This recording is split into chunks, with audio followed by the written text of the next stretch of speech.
The series of unfortunate events involving the US-led coalition, Turkey and Turkish proxies continues in Syria's greater Idlib. Late on August 19th and early on August 20th, the Syrian Arab Army, SAA, shelled positions of Hayrat Tir al-Sham near Haranabush and al-Shikbar in Idlib with what pro-opposition sources called long-range rockets. Despite multiple claims in pro-opposition media about fierce SAA strikes, no casualties were reported. The SAA likely used BM-27 Ergan or BM-30 Smersh heavy rocket launchers. The BM-27 has a range of 37 kilometers, while the more advanced BM-30 can hit targets up to 90 kilometers away. On the same day, unidentified gunmen destroyed communication towers used by the Turkestan Islamic Party near the town of Ras al-Hassan, which is located right on Turkey's border. The Turkestan Islamic Party, which as well as Hayat Tahrir al-Sham has an al-Qaeda-like ideology, is an internationally recognized terrorist group consisting of mostly Uyghur militants. The group has a strong presence in northern Latakia, western and southern Idlib, and is one of the main allies of Hayat Tahrir al-Sham.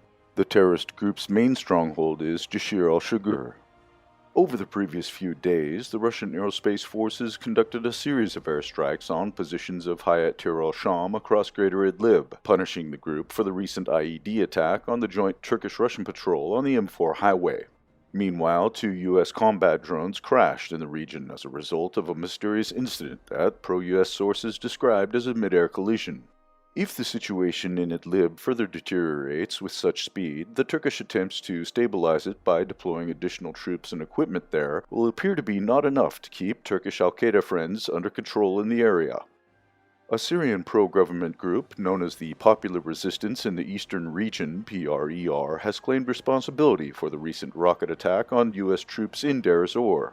3 unguided rockets landed in the vicinity of the Conoco gas plant where U.S. forces are deployed late in the hours of August 18th. The U.S. military confirmed the incident without reporting any losses. The PRER said in a statement that the rocket strike was in response to an earlier attack by U.S. forces at a Syrian Arab Army checkpoint near the village of Tal al-Dahab in the northern al-Hasaka countryside. The U.S. attack left a Syrian service member, Malik Muhammad al-Muhammad, dead and injured at least 2 others. The PRER first surfaced over 2 years ago, declaring the aim of fighting the U.S. occupation of northeastern Syria. Since then, it has claimed responsibility for several attacks on U.S. forces. However, the group's activity remained relatively low recently. The intensification of its actions may be linked with the growing tensions between the Syrians and U.S. forces in the region.